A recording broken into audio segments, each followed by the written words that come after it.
Para você fazer uma boa leitura e uma boa interpretação de texto, você precisa conhecer as relações de intertextualidade, ou seja, as relações de um texto com outros textos que vieram antes dele. E para isso nós estamos fazendo essa minissérie de intertextualidade aqui dentro do nosso módulo de leitura e interpretação de texto, para você entender todas as formas em que pode ocorrer uma intertextualidade. Tem formas em que a intertextualidade é mais explícita, mais clara, você percebe com mais detalhes. Tem outros casos em que a intertextualidade fica meio oculta. Mas tudo isso a gente vai ver nessas duas aulas sequenciais, a parte 1 que eu vou falar para você daqui a pouco e a parte 2 que está começando agora. Chega na vibe! Então hoje nós estamos aí na nossa aula Tipos de Intertextualidade, parte 2. Eu não vou analisar a capa para você agora não, eu sempre faço uma capa ou uma miniatura do YouTube que vai ter a ver aí com o conteúdo, mas que depende também da gente interpretar alguns fatores, mas nós não vamos fazer isso agora não, nós vamos fazer mais no final, como é mais típico dessas aulas de interpretação. Eu sempre coloco os elementos da capa lá no final. Agora, para começo de conversa, você precisa ver a aula Tipos de Intertextualidade parte 1, porque hoje é a continuação. Então, se você perdeu a parte 1, você clica no card aí que vai aparecer para você agora, já assiste a parte 1 que eu te garanto que vai ser muito importante para você e essa parte de hoje vem aí complementar.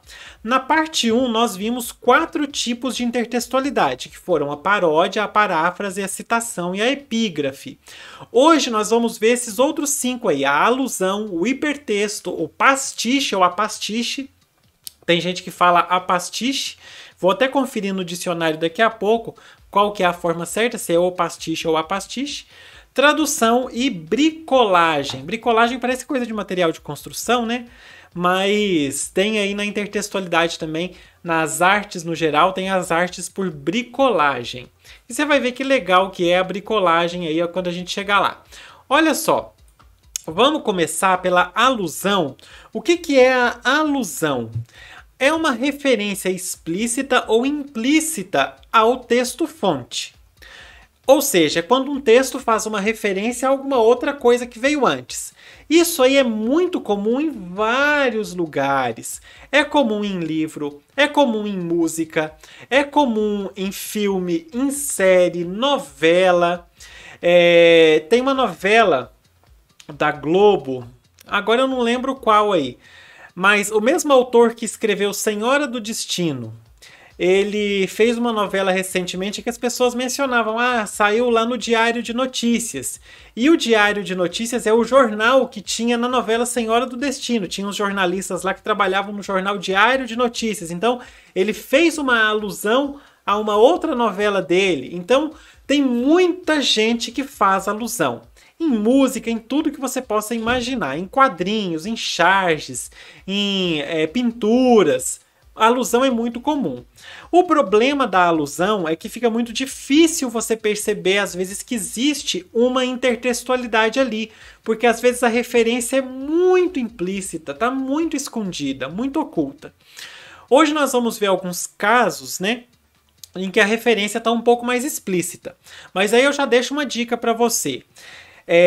Vem aqui no YouTube, já que você está no YouTube, a hora que terminar essa aula, anota aí, pega o seu caderninho, aqui está o meu. Pega o seu caderninho aí, anota para você fazer isso depois que terminar a aula. Você vai escolher um filme aí que você gosta e vai procurar assim, referências escondidas no filme tal. E você procura aí no YouTube que eu tenho certeza que você vai acabar achando alguma coisa. Inclusive filmes da Disney, é muito comum ter isso, ter essas referências. A gente já falou numa aula anterior ou a gente vai falar ainda, é que eu vou preparando as aulas fora de ordem. Do Maquiavel, a gente já falou, tenho certeza que a gente já falou do Maquiavel, que está lá presente no filme do Luca, e o nome do gato é Maquiavel. E por que o nome do gato é Maquiavel? Porque tem o escritor, né, Nicolau Maquiavel, tudo mais. Isso aí, acho que está até na aula anterior que eu já deixei o card para você, mas se não tiver, você assiste a playlist inteira que você não vai perder nada, vai se acrescentar muita coisa para você. A alusão, então, é essa referência. E aí eu escolhi para você uma cena do filme Matrix, que eu gosto muito, que é logo no começo do filme, quando o Neo, alguém toca a campainha do Neo, chama na casa dele, ele abre e aí ele conversa com a pessoa, alguém fala, siga o coelho branco. Na verdade, ele tinha recebido essa informação de siga o coelho branco por telefone, se não me engano. Quando ele abre a porta, foi isso mesmo, ele recebeu uma mensagem aí, acho que no computador, de siga o coelho branco. Quando ele abre a porta da casa dele, alguém chama, ele abre a porta, tem esse pessoal aí meio estranho, parecendo Black Eyed Peas. E aí quando você vai ver no ombro da menina aqui, tem uma tatuagem de um coelho branco. Tá dando pra perceber aí na imagem, né? Então, isso aí é uma relação de intertextualidade, é uma alusão. Eu só não vou entrar em mais detalhes porque vai ter perguntinha para você. Mas tá vendo que eu já fiz um esforço para lembrar do que acontece tanta coisa em Matrix que você tem que fazer um esforço para lembrar às vezes do que acontece. Acho que alguém que invade o computador do Neo, se não me engano, deixa a mensagem lá, ele lê, fica meio, como assim, gente? O que tá acontecendo aqui? O que tá acontecendo? E aí depois toca a campainha dele e ele vê esse coelho branco na tatuagem. E aí eu pergunto para você, a qual obra literária esse trecho de Matrix aí está fazendo referência? E como você sabe, essa é uma aula que você vai ter que pausar para responder as perguntas, para você participar também e testar a sua interpretação de texto. Então, agora vai aparecer o primeiro símbolo aí de pause, tá vendo? E toda vez que esse símbolo aparecer, você tem que pausar a aula e responder a pergunta que está na tela. Vou colocar de novo para você ter o tempo de responder. Vai lá.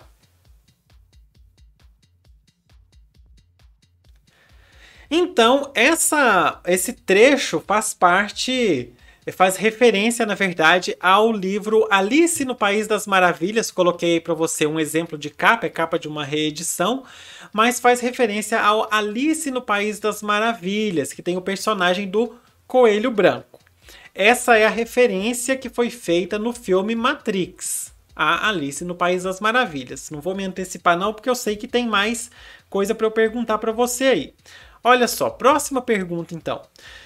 Considerando que em Matrix o protagonista Neo descobre que vive em uma realidade forjada e é instigado a descobrir a verdade, comente a alusão à obra Alice no País das Maravilhas. Você pode pausar, vai ter o pause aí pra você, porque a pergunta é um pouco extensa, mas a história do Matrix é o quê? O cara tá lá de boa, de repente ele descobre, por A mais B, não vou dar spoiler, porque se você não assistiu, você tem que assistir esta obra-prima do cinema, das irmãs Wachowski, e aí você tem que... Acontece o que com ele? Ele descobre que tá nessa realidade paralela ou falsa, e ele vai sendo instigado a descobrir a verdade das coisas. O que isso tem a ver com a obra Alice no País das Maravilhas? E digo mais, o que isso tem a ver com a figura do coelho branco que a gente viu agorinha há pouco, que está aí nessa imagem ainda para você? Tempo. E se você não sabe, pesquisa, tá bom?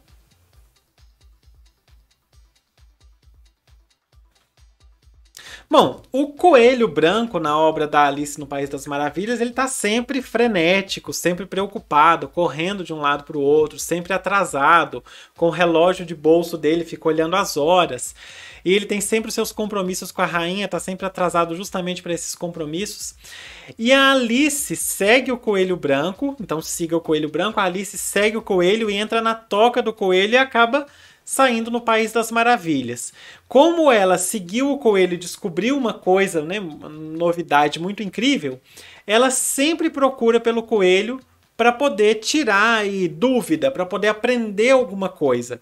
Então, seguir o coelho branco é uma metáfora para buscar conhecimento. Busquem conhecimento. Nossa, você não é da época do ET Bilu, né? Não procure ET Bilu. Então, seguir o coelho branco é uma metáfora para isso, e aí que está a alusão do Matrix à obra Alice no País das Maravilhas. Interessante, já que no Matrix também ele está seguindo o coelho branco, porque ele está buscando a verdade, está sendo instigado a buscar a verdade das coisas. Então aí você percebe que tem uma alusão, tem uma referência a essa obra Alice no País das Maravilhas. Um outro exemplo para você, eu não coloquei na tela não, mas aqui a gente tem, aqui eu tenho o livro Os Melhores Contos do Fernando Sabino excepcional, maravilhoso, e aqui Tem um conto dele que eu vou deixar até em PDF para você aí na descrição, porque é famosíssimo, que é O Homem Nu. Você já deve ter ouvido esse conto aí na escola, em algum lugar, porque ele é bem conhecido. E aí tem um trecho do conto que ele diz o seguinte: e agora? Qual que é a história do Homem Nu? É um cara que ele tira a roupa, se não me engano, para tomar banho, e aí ele vai buscar alguma coisa fora do apartamento. Só que quando ele sai, a porta bate. E ele tinha avisado a mulher que alguém ia chamar cobrando, que não era para a mulher atender em hipótese nenhuma. Quando ele sai, a porta bate, ele fica trancado pelado do lado de fora. E ele chama, mas a mulher que foi orientada a não abrir a porta porque viria ali um cobrador, não abre. E ele fica no corredor nu.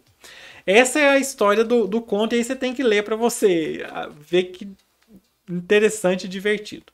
E aí nesse trecho ele fala assim, ó. E agora, alguém lá embaixo abriria a porta do elevador e daria com ele ali, em pelo. Podia mesmo ser algum vizinho conhecido. Percebeu desorientado que estava sendo levado cada vez mais para longe de seu apartamento. Começava a viver um verdadeiro pesadelo de Kafka. Não é Kafta não, viu? Porque tem gente aí importante que acha que é Kafta. Não. Um pesadelo de Kafka. Instaurava-se naquele momento o mais autêntico e desvairado regime do terror. E aí esse pesadelo de Kafka faz referência ao quê? É uma alusão a quê? É uma alusão ao Franz Kafka. Tá aqui, ó. Aqui é só uma das obras, mas por quê? Porque as obras do Franz Kafka exploram aí questões que parecem questões de pesadelo, temas muito sinistros, digamos assim. Então ele fez essa referência à obra, ao trabalho todo do Franz Kafka. Muito interessante. Só mais um exemplo para você de alusão. Seguindo em frente, vamos falar do hipertexto. Lembrando que eu vou deixar aqui na linha do tempo a divisão, né? Para você pular de acordo com o que você quiser assistir. Então, se você quiser ver alusão, hipertexto, você vai pulando. Hipertexto é a inserção em um texto de um caminho para outro texto, formando uma rede de informações não linear. Eu vou primeiro mostrar um exemplo, porque o hipertexto ele é muito comum na internet. Sabe quando você está lendo uma coisa e tem um link? Você clica e vai para outra coisa? É isso. Tá aí um exemplo para você. Nós temos aí essa notícia do G1, aliás, muito interessante. Está escrito assim: fotos. Conhecido como ave fantasma, urutau é encontrado em máquina de lavar em Araguari. Animal foi capturado em residência no centro da cidade. É uma notícia do dia 23/3 de 2022. E aí nós temos lá, nessa posição aqui, ó. Tá vendo que tem um trechinho vermelho ali? Para você vai estar melhor para ver porque eu tô longe da tela. Mas olha, conhecido como ave fantasma, um urutau foi capturado dentro de uma máquina de lavar em Araguari. Se você clicar em Araguari, ele vai te mandar para alguma coisa, ou um conjunto de notícias de Araguari, qualquer coisa assim. Se você clicar em conhecido como ave fantasma, ele vai te mandar para uma outra coisa também. E aí eu trouxe para você o exemplo de para onde que ele vai mandar. Mas por enquanto, vamos terminar de ler aí, porque antes da gente ver esse hipertexto, tem perguntinha para você interpretar essa notícia aí. Para você interpretar no sentido também de encontrar problemas, o que é muito comum em provas como Enem, concursos, etc. Então, conhecido como ave fantasma, um urutau foi capturado dentro de uma máquina de lavar em Araguari na terça-feira 22, por volta das 13 horas. A ocorrência foi registrada pelo Corpo de Bombeiros em uma casa na rua Avaré, no centro. Segundo a solicitante, a tampa da máquina de lavar ficou levantada na noite anterior. Na manhã seguinte, ela voltou para estender as roupas e encontrou o animal dormindo. Os militares informaram que a ave foi resgatada sem ferimentos e solto em uma área de reserva. E aí a legenda da foto é: ave urutau dentro de uma máquina de lavar em Araguari, foto do Corpo de Bombeiros, divulgação. Agora eu deixei uma perguntinha para você, aí aumentei o texto para você conseguir ler, eu tirei a foto também, mas eu deixei a legenda da foto, aí o subtitle da foto, nossa que chique subtitle. Deixei aí para você analisar. Então, tem 2 desvios gramaticais no texto. dá uma analisada, lê de novo com calma e encontra os 2 desvios gramaticais que tem aí. Tempo para você. Bom, o primeiro dos 2 desvios está justamente na legenda da foto. Olha lá, ave urutau está escrito com L. E o nome, como está no título, é com U. Urutau. 3 letras U. Lá tem 2 letras U e a palavra está escrita terminada com L. Logo aqui, ó, na referência aqui, na legenda da foto. Sendo que eu tirei a foto e deixei só a legenda justamente porque tinha erro ali. Não vamos chamar de desvio gramatical. Ok, vamos ser politicamente corretos. Agora, o segundo desvio gramatical está aqui embaixo. Observa, e é um desvio de concordância. Os militares informaram que a ave foi resgatada sem ferimentos e solto em uma área de reserva. A ave foi resgatada e solta, certo? Por isso tem um desvio gramatical aí. Agora, outra pergunta para você com base nesse segundo desvio gramatical. O que é que pode ter ocasionado esse desvio de concordância, que está logo aqui no último parágrafo? O que pode ter ocasionado isso? Tempo para você. O que pode ter acontecido é que a pessoa que escreveu às vezes colocou a palavra animal ou pássaro e depois retirou. Então, às vezes a pessoa escreveu, os militares informaram que a ave foi resgatada sem ferimentos e o pássaro ou o animal foi solto em uma área de reserva. Às vezes também o texto já era inteiro assim, ó, os militares informaram que o pássaro ou o animal foi resgatado sem ferimentos e solto em uma área de reserva. Depois a pessoa mudou a palavra para ave e esqueceu de mudar, mudou o resgatado para resgatada e esqueceu de mudar o solto para solta. Então, as hipóteses para isso ter acontecido é nessa troca de uma palavra por outra para fazer aí uma boa coesão textual, uma boa fluidez textual, e a pessoa acabou se equivocando aí na hora de trocar uma palavra por um sinônimo dela. Um sinônimo dentro da relação sinonímica que está sendo estabelecida aí. Então, pode ter sido isso. Agora, voltando para a questão do hipertexto, e eu estou sempre tentando intercalar algumas perguntinhas para a gente interpretar, junto com as informações também sobre esses tipos de intertextualidade. Então, para a gente voltar com o hipertexto, observa, você clicando em conhecido como ave fantasma, você vai para uma outra notícia, que é conhecido como ave fantasma, o urutau se camufla entre as árvores e tem olho mágico. E aí, vamos ver o que fala essa outra notícia. Na verdade, eu deixei aqui um slide muito melhor para você, para ficar mais fácil a leitura. Conhecido como ave fantasma, o urutau se camufla em árvores e tem olho mágico. O formato da pálpebra permite à ave enxergar mesmo com os olhos fechados. Existem 5 espécies de urutau que se diferem no tamanho e na cor das penas. E aí tem a legenda da foto também. As tonalidades das penas são importantes para a ave se camuflar. Aí tem o passarinho, né? Camuflado aí. Logo aqui tem o passarinho bem camufladinho. E a camuflagem, capacidade que algumas espécies têm de se igualar ao ambiente e passar despercebidas, é uma maneira dos indivíduos se defenderem de predadores. Polvos, sapos, camaleões, lagartas e bicho-pau estão no topo do ranking da camuflagem. Mas uma ave em especial ganha destaque. Quem? O urutau. As penas acinzentadas com tons de marrom se misturam às cores dos troncos das árvores, situação incomum no mundo das aves, que não costumam se camuflar. Não é à toa que o urutau é conhecido como ave fantasma. Além da camuflagem, a vocalização com sons melancólicos, o hábito de ficar parada por horas na mesma posição, essa aí eu gostaria de cultivar para a minha vida, o hábito de ficar parado por horas na mesma posição, e as características da visão da ave chamam a atenção de observadores. E por que a definição de hipertexto ali fala que é a inserção em um texto de um caminho para outro texto, formando uma rede de informações não linear?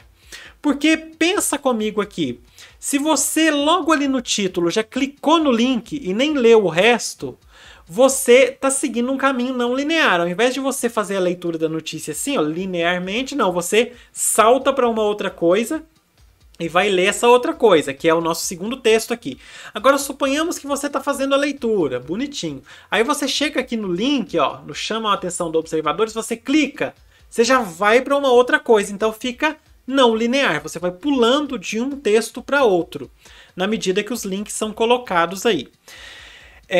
Então, chamam a atenção dos observadores. Conhecido como olho mágico, os olhos do urutau são grandes e redondos, com a íris amarela. Interessante. A cor chamativa não colabora para a camuflagem perfeita da ave, por isso os indivíduos fecham os olhos quando a ameaça se aproxima. No entanto, a visão não é interferida, pois a pálpebra superior possui duas fendas que permitem ao urutau enxergar mesmo com os olhos fechados.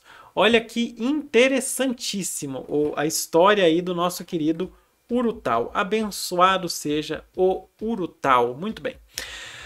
Agora, mais uma perguntinha para você aí, que é a seguinte. Por que o urutau é conhecido como ave fantasma? Essa tá fácil, que tá explícita no texto, tempo para você responder.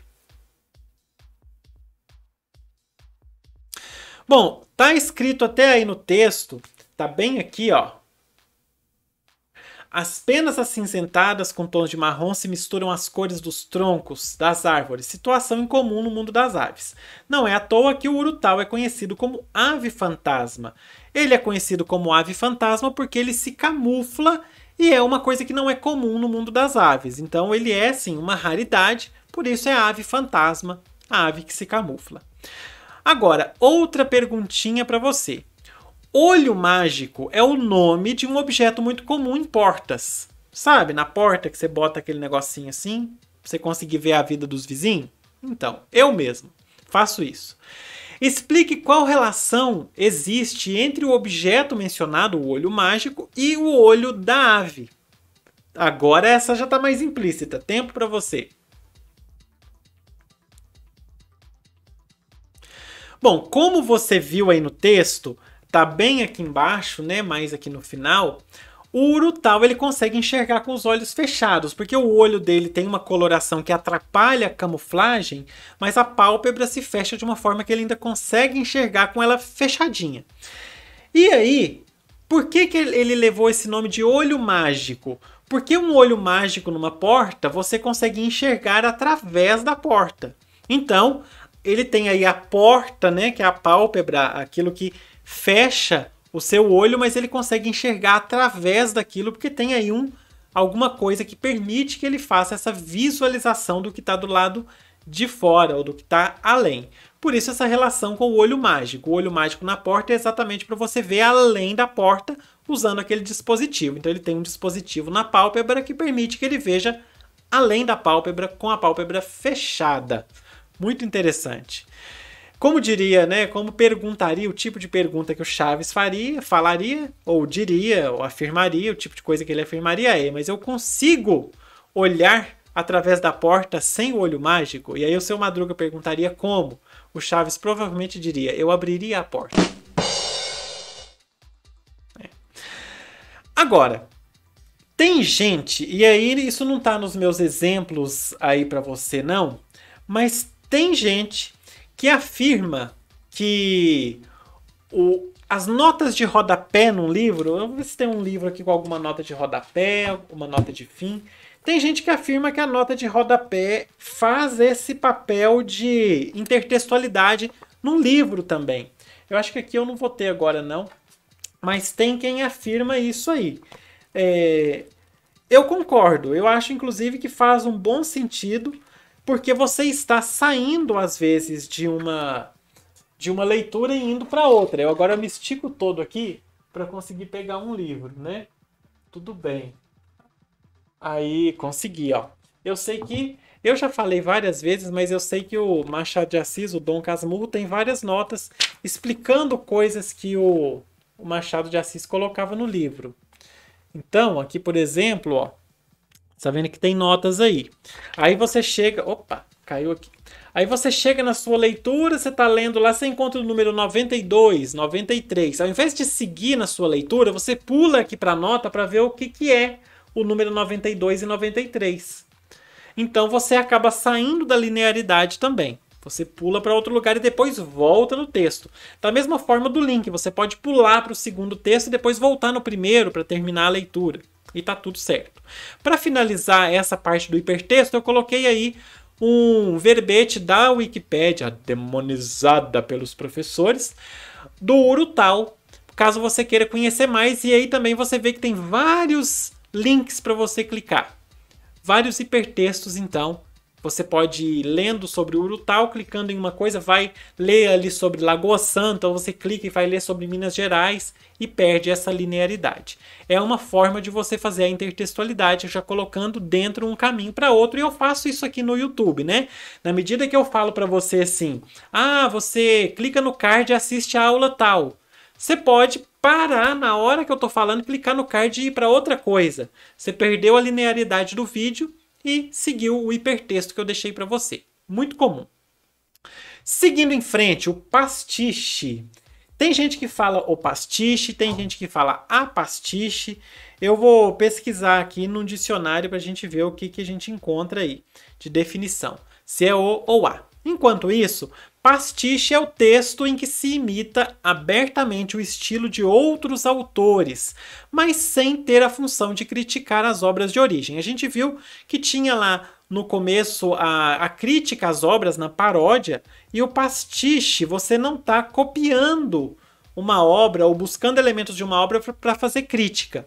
Você está buscando elementos para poder ajudar você a constituir uma outra obra com um estilo de uma outra pessoa que fez alguma outra coisa antes de você. Quando eu for dando exemplos, você vai perceber que isso aí é uma coisa muito comum, que às vezes a gente faz até mesmo sem perceber que está fazendo. Muito bem, vamos para o nosso primeiro então, porque o interessante, se você não tiver ouvido ainda o álbum Future Nostalgia da Dua Lipa ou a música Blinding Lights do The Weeknd, inclusive injustiçadíssimo no Grammy, pesquisei aqui, é o pastiche, substantivo masculino. Então, o pastiche, tiramos a nossa dúvida. Você tem que ouvir. Por quê? Porque eles buscam referências dos anos 80. Então, eles meio que se apropriam de um estilo dos anos 80, que não tem propriamente de quem é, mas de um contexto geral. Eles apropriam desse estilo tanto para o álbum Future Nostalgia, que é basicamente inteiro nesse estilo anos 80, por isso que é Nostalgia do Futuro o nome. E o Blinding Lights também, essa música também tem essa inspiração nos anos 80 na forma da composição, no instrumento, no ritmo da gravação. Tudo é muito parecido com músicas dos anos 80. Agora, outros exemplos. Nós temos a principal, eu já usei esse exemplo aqui em outro caso, que é a série WandaVision, da Disney Plus. E aí, na série, tem, pelo menos nos primeiros episódios, você consegue perceber que foi buscada a forma, o estilo de se fazer série na década de 50, na década de 60, na década de 70, de 1950, 1960, 1970, para poder compor aqueles episódios.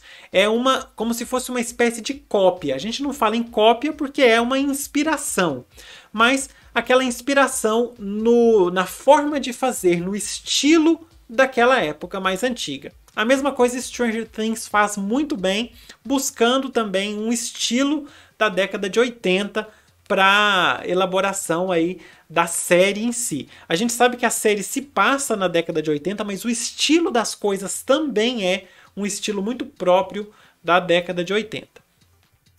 Um outro exemplo que eu nem coloquei aí, tem um episódio de Black Mirror na Netflix, que é o Bandersnatch, em que você vai seguindo um caminho para você chegar a um ponto específico da história, da forma como você vai escolhendo os caminhos ali. Além de ser um exemplo que parece um pouco com o hipertexto, não é, mas se parece de você ir clicando e seguindo um caminho, é um exemplo de pastiche no sentido que você busca um estilo do videogame, de uma outra coisa, para colocar num episódio de série ou num filme, num telefilme, qualquer coisa assim. Você busca um estilo que não é próprio de séries e de filmes para colocar ali e fazendo esse pastiche, copiando ou se inspirando em estilos de outras coisas. Eu tenho mais coisa para falar sobre pastiche? Deixa eu ver aqui o que mais que eu tenho que falar. Ah, interessante. A moda faz muito pastiche. Muito. Então, na moda, uma coleção nova sempre acaba buscando uma referência de uma coisa que já passou. Vai buscando referências em coisas antigas. E aí o pessoal até fala, mas tal roupa tá voltando. E ela não volta igual. Ela volta com uma referência de algo que já existiu. E é muito comum isso acontecer. Uma outra pessoa que faz isso é o Quentin Tarantino.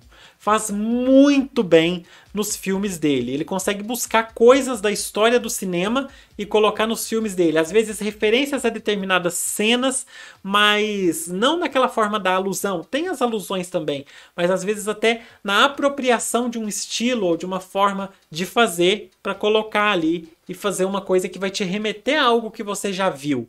Da mesma forma que as músicas que eu citei te remetem a alguma coisa. Nossa, mas parece que eu já ouvi alguma coisa parecida com isso. Muitos filmes do Tarantino fazem isso também. Te remetem a alguma coisa que você fala, nossa, mas parece que eu já vi algo assim. Então isso é muito interessante. É uma coisa muito difícil às vezes de detectar, dependendo da forma como a pessoa faz. Se ela fizer bem feito, fica muito difícil de detectar. Mas é uma forma de intertextualidade muito poderosa. Eu falo que todo mundo faz pastiche, porque todo mundo que faz qualquer coisa, um texto que você escreve, um conto, um romance, uma poesia, se você grava para o YouTube, se você compõe, qualquer coisa que você faz, você acaba buscando para você um estilo de outra pessoa. Você se inspira numa outra pessoa para fazer o seu estilo, montar o seu estilo de autoria ali. Então, pastiche é muito comum. As pessoas às vezes não admitem que estão fazendo pastiche, ou seja, que estão se inspirando, que estão copiando o estilo de outras pessoas. Ok? Inclusive a definição fala, né? Texto em que se imita abertamente. Por quê que é o texto que se imita abertamente? Às vezes a pessoa fica meio implícito, não dá para perceber bem. Aí a gente já fica assim meio duvidoso, porque a ideia é que seja aberto, porque quando você oculta demais que você está fazendo pastiche, você acaba caindo em plágio. Ah, é aquela pessoa que pegou o vídeo do outro professor e fez praticamente igual. Foi plágio, não foi uma inspiração. A inspiração, às vezes, você até declarar, eu me inspirei em fulano, me inspirei em ciclano e por aí vai. Seguindo adiante, depois do pastiche, nós temos a tradução, que também é muito comum, e a tradução é muito óbvia também, que é a recriação em uma língua de um texto que foi criado originalmente em outra. Isso aí tem série, tem filme, quando faz aquele filme que é uma versão brasileira de uma outra coisa que já existiu, e tem a legenda do filme que você faz lá a tradução, ou a dublagem, isso tudo é tradução. Tem as traduções de livro, como esse aqui, que é o que vai estar aí para você no exemplo. É o Night Music, e eu coloquei aqui já o traduzido. E o que é interessante na tradução? É que traduzir não é simplesmente você pegar de um idioma e passar para outro. Por isso que acaba sendo uma recriação. Você precisa meio que adaptar algumas coisas, senão fica sem sentido. Esse aí, o Night Music, né? Nós temos aí uma capa do original e a capa da versão traduzida. E eu tenho aí um outro exemplo para você, que é uma tirinha do Garfield. Nós temos aí a tirinha em inglês. Once upon a time there was a house with a man, a dog and a cat. Isso aí o John falando, né? Depois o John fala: the man was thin, the dog was happy and the cat was fat. Then the cat ate my breakfast and the dog chowed up my slippers this morning. Nem sei se a minha pronúncia do chowed ou chilled up tá correta. Acho que no chilled não vai ser, não. E aí o Garfield pensa, this sound familiar. Agora vamos traduzir meio que literalmente. E aí eu coloquei... eu não deixei, eu deixei uma pergunta antes da tradução, mas tudo bem, aí você já vai ver o que vai ter de pergunta aí. Eu coloquei 2 vezes o mesmo slide, tudo bem. Primeira tradução aí. Era uma vez uma casa com um homem, um cão e um gato. O homem era magro, o cão era alegre, o gato era gordo. Então o gato comeu meu café da manhã e o cão mastigou minhas pantufas hoje de manhã. E aí o Garfield pensa, isso soa familiar. Na tradução, essa que está embaixo, essa que está aqui, já está traduzida. Essa é a original, essa que foi traduzida. Na tradução, você vê que está diferente dessa tradução literal, ou mais ou menos literal, que eu fiz aqui. Vamos ver como que está na tradução aqui embaixo. Ó. Era uma vez uma casa onde moravam um homem, um cão e um gato. Até aí, tudo bem. Está mais ou menos parecido. O homem era magro, o cão era feliz e o gato era gordo. Parecido também. Aliás, está igual, né? Essa aí está igual. Mas no último, a gente tem uma diferença, ó. Aí o gato comeu meu café da manhã e o cão roeu meus chinelos hoje pela manhã. E aí o Garfield pensa, acho que já ouvi essa história. Muito bem. Agora sim vai ter pergunta para você aí. Por que os tradutores trocaram pantufas por chinelos? Você viu que lá na nossa tradução meio que literal, os slippers são as pantufas. Os chinelos são flip-flops. Mas por que na tradução traduziram de pantufa, mudou de pantufa para chinelo? Responde aí. Bom, no Brasil não é muito comum a gente usar pantufa. Pantufa é uma coisa mais quente, então lá nos países da América do Norte o pessoal usa mais porque lá faz mais frio. No Brasil a gente usa mais chinelo. Então os cachorrinhos na sua casa, o seu cachorro vai comer o seu chinelo, não a sua pantufa muito provavelmente. Por isso que na tradução optou-se por chinelo ao invés de pantufa para fazer uma adaptação ao contexto mais brasileiro. E aí, outra pergunta para você. Qual pode ser o motivo para o último balão não ter sido traduzido literalmente? Lá no original era isso soa familiar e na tradução foi acho que já ouvi essa história. Por quê? Pergunta para você, responde aí. Pausa o vídeo e responde. Bom, a gente vê que em séries e filmes eles costumam usar esse this sounds familiar, porque já é algo mais comum do cotidiano deles, isso soa familiar. No português a gente não tem muito essa expressão com uma presença muito forte. Então, colocaram aí algo que é mais presente. A gente fala assim, eu acho que eu já ouvi essa história. Uma coisa que é mais presente da nossa cultura, uma expressão mais presente da nossa cultura, que é o acho que já ouvi isso aí em algum lugar. Eu acho que eu já ouvi isso em algum lugar. Mais ou menos isso aí que eles quiseram. Mudar de uma coisa que não é tão comum no português brasileiro para uma coisa que é mais comum no nosso cotidiano. Por isso que foi traduzido sem essa manutenção da coisa literal. Muito bem, seguindo em frente, já que a gente já viu a tradução, que é uma coisa até muito comum, muito óbvia, vamos para bricolagem. A bricolagem é muito legal. Eu tô com tanto papel aqui que eu tô me perdendo na quantidade de papel que eu tenho aqui. A bricolagem é uma coisa muito legal. Por quê? Primeira coisa, quando você fala em bricolagem, que é o texto constituído pela colagem de diversos outros textos, você pode parar e pensar assim, mas isso é muito difícil de fazer. É só se eu for recortando coisas e colando. E não é. Quando um cantor sampleia, hoje em dia tem até a polêmica do samplear, né? Se o samplear é você samplear uma música é plágio ou não. E você tem aí a questão de quando você sampleia uma música, você está fazendo bricolagem. E eu vou deixar 2 cards, que são 2 exemplos para você ouvir como que a música foi sampleada, como que essa bricolagem foi feita na música, que é a música Amarelo do Emicida. O card está aí para você. Que é aquela música que fala, tenho sangrado demais, tenho chorado pra cachorro. Ano passado eu morri, mas esse ano eu não morro. É isso aí. Agora eu vou deixar a original, de onde foi tirado esse trecho, que é a música, deixa eu conferir aqui o nome, Sujeito de Sorte. Porque o Belchior, na verdade a música chama Sujeito de Sorte, foi composta pelo Belchior, eu vou deixar o card aí. O Belchior sempre colocava uns nomes assim, meio diferentes nas músicas.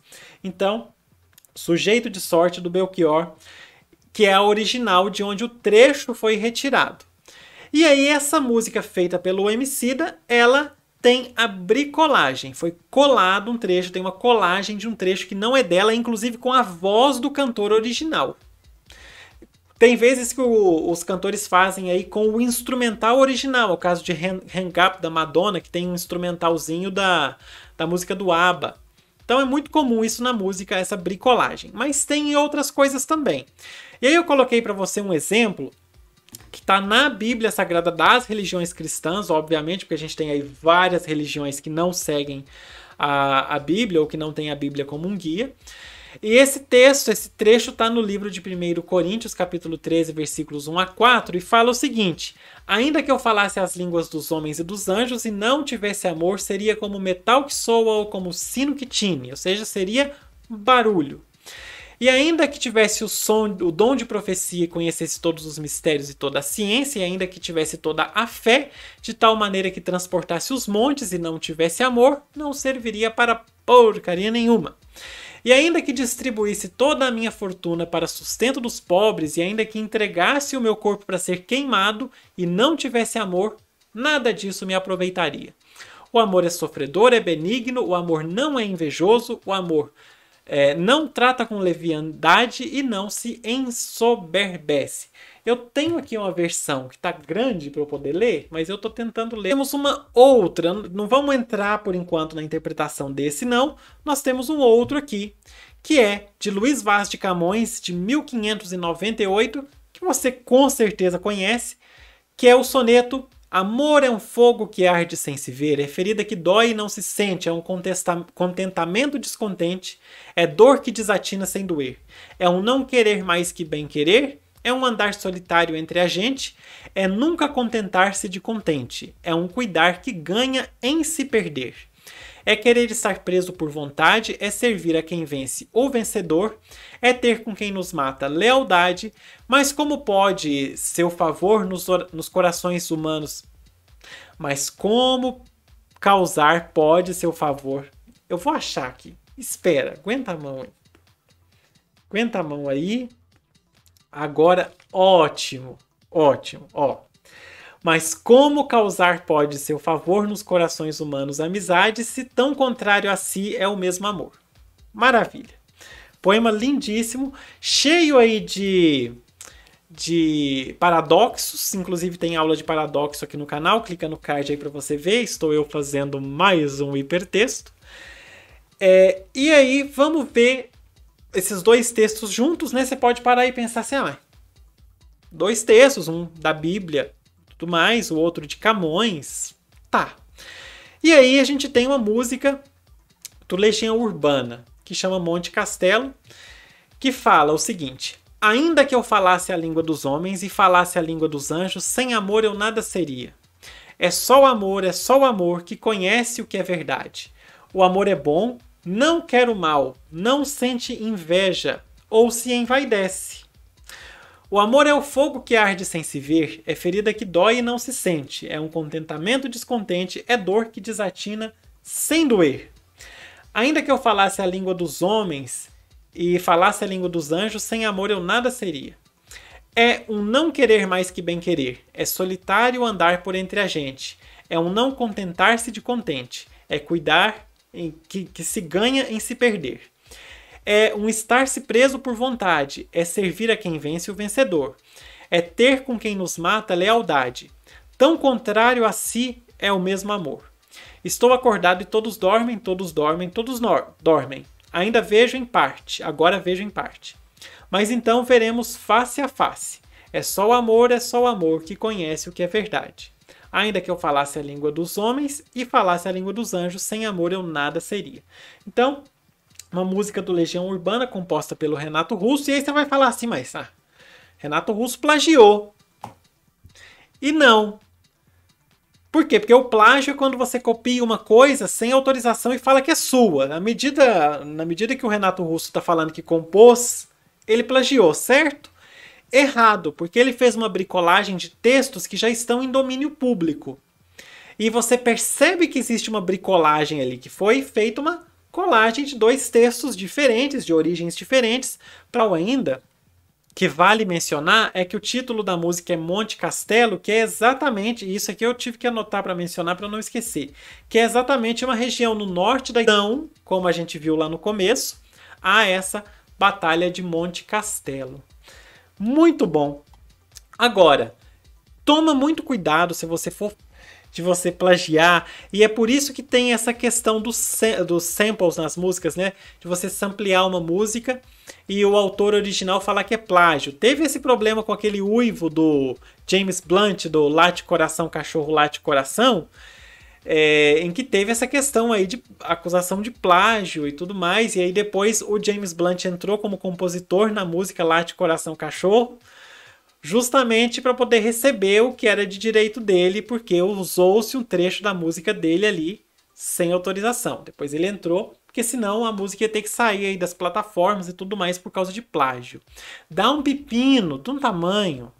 É muito mais vantagem você incluir o autor original, conversar com o autor original se tiver como, e incluir ele aí na sua obra que você está tentando fazer por bricolagem para não ter esse tipo de problema. É sinistro.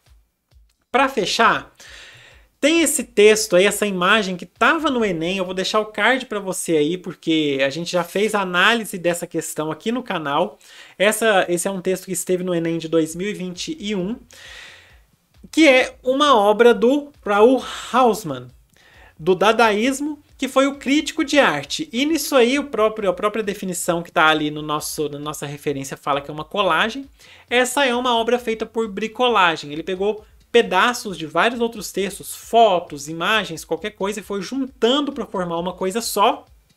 Fez essa bricolagem. Tem várias outras obras dele.